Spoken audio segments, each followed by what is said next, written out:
So there are three kind of classifications of causes for acute kidney injury.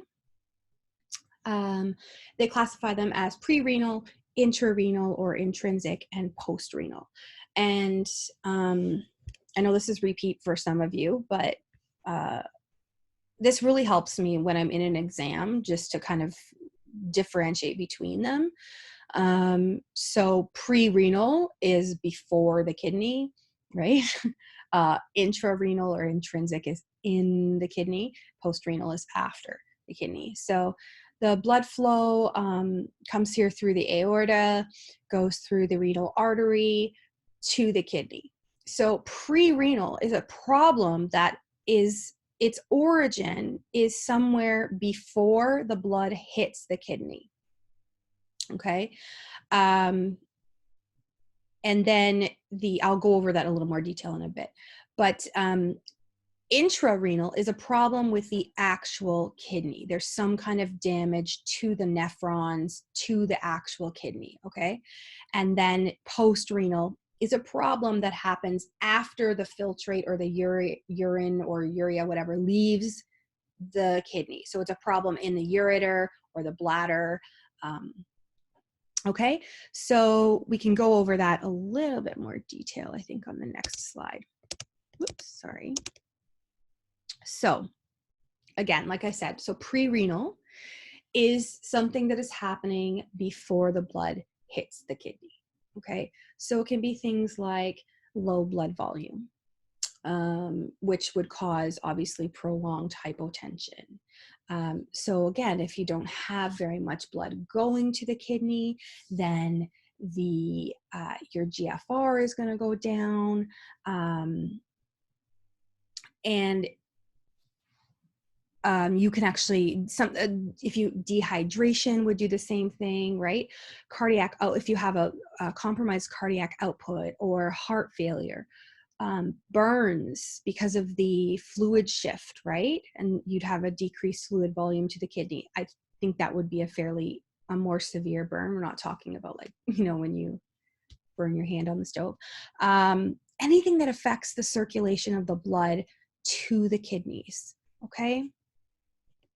So if you remember from your fluid and acid-base balance section, when there is low blood volume to the kidney, it kicks in that renin, angiotensin to aldosterone kind of ADH, antidiuretic hormone cascade, okay? But the point is, it causes reabsorption of water instead of excretion, not water, sorry, fluid, instead of excretion, okay?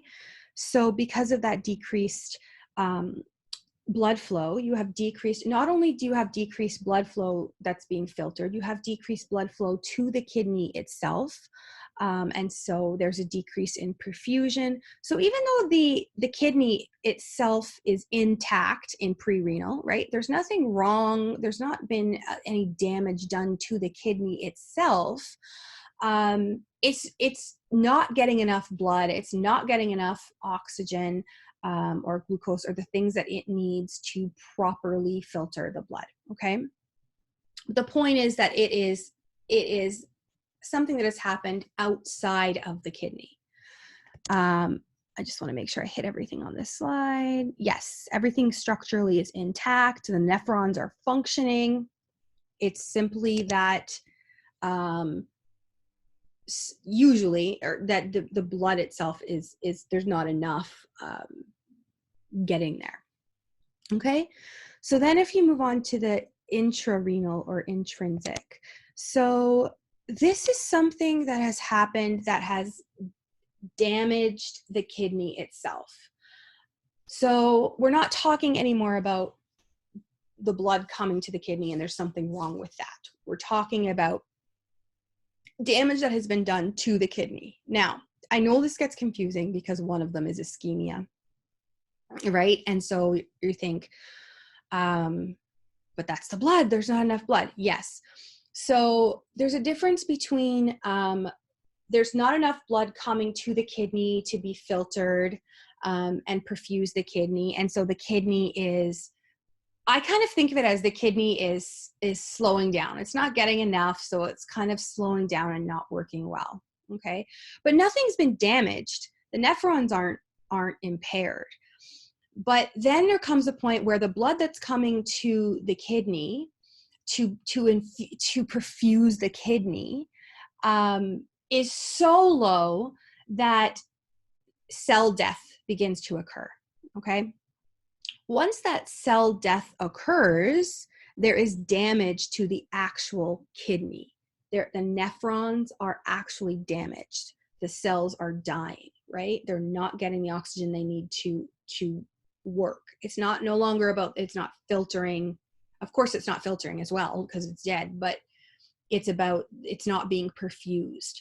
And I'm not sure I did a great job of explaining that difference in my last video, but hopefully that makes a little bit more sense.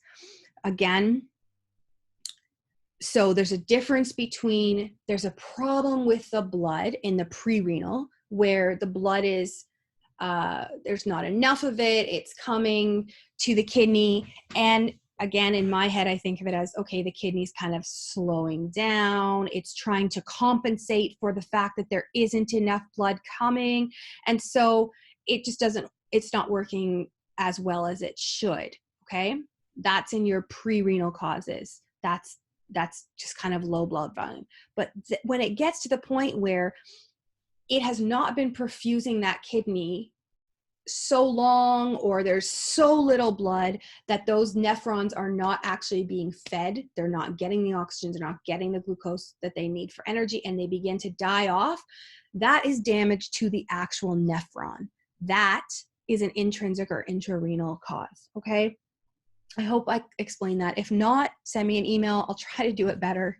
I tried to kind of do it a different way today than I did before, so hopefully that will help. Some of the other ways that the kidney itself can be damaged, nephrotoxic drugs like penicillin, some cephalosporins, NSAIDs, PPIs or proton pump inhibitors. Anything that's a nephrotoxic drug can actually affect the kidney itself. So just for fun, my son actually only has one kidney, and so we have to be very, very careful with the one kidney he has. So we monitor his creatinine and we monitor all of this stuff. But one of the things is he's not supposed to take NSAIDs, or and that is because of the damage, because they are considered nephrotoxic and can cause damage to those nephrons, right? Something else, radio contrast dye, a crush injury, I'm trying to think, infection. So you get a UTI and you don't treat it, and that UTI spreads to your kidney and you get nephritis.